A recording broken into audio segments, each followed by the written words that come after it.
ಕರಾವಳಿಯಲ್ಲಿ ಮೊನ್ನೆಯಿಂದ ಬಿಟ್ಟು ಬಿಡದೆ ಮಳೆಯಾಗ್ತಿದ್ದು ಸಣ್ಣ ಪುಟ್ಟ ಜಲಪಾತಗಳೆಲ್ಲ ಜೀವ ತುಂಬಿ ಹರಿತಾ ಇದೆ. ಇನ್ನು ಪುತ್ತೂರಿನ ಬಲ್ನಾಡು ಎಂಬಲ್ಲಿ ಸ್ವಚ್ಛಂದವಾಗಿ ಧುಮ್ಮಿಕ್ಕಿ ಹರಿತಾ ಇದ್ದ ಜಲಪಾತವೊಂದಕ್ಕೆ ಇದೀಗ ನಿಷೇಧ ಹೇರಲಾಗಿದೆ. ಪುತ್ತೂರಿನಿಂದ ಸುಮಾರು 5 ಕಿಲೋಮೀಟರ್ ಮುಂದೆ ಹೋದರೆ ಬಲ್ನಾಡು ಎಂಬಲ್ಲಿ ಸುಂದರವಾದ ಜಲಪಾತವೊಂದರ ದೃಶ್ಯ ಸಾಮಾಜಿಕ ಜಾಲತಾಣದ ತುಂಬೆಲ್ಲ ಸಖತ್ ವೈರಲ್ ಆಗಿತ್ತು.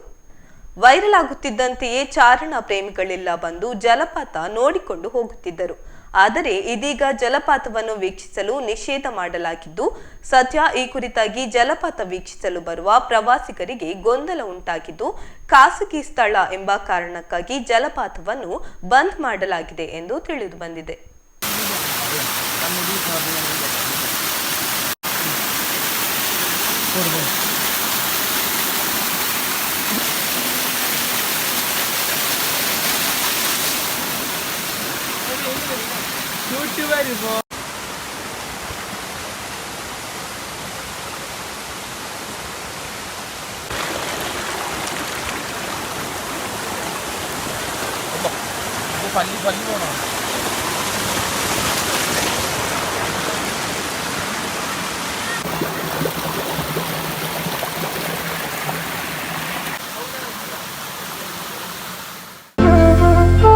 ಅತ್ತೆ, ಇದು ನನ್ನ ಬರ್ಡೇ ಗಿಫ್ಟ್. ಇದೆಲ್ಲ ಜೀವನದಲ್ಲಿ ನನಗೋಸ್ಕರ ತಗೊಂಡ್ಬಂದಿದ್ದಾರೆ.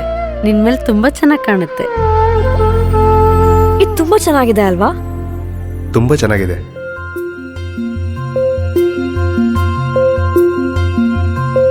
It will look really good on you. Amma? Huh?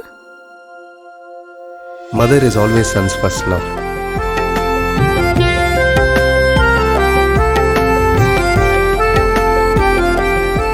ಪ್ರತಿ ಪೀಳಿಗೆಯ ಪ್ರೀತಿಯ ಮಳಿಗೆ ಜಿಎಲ್ ಆಚಾರ್ಯ ಜ್ಯುವೆಲರ್ಸ್.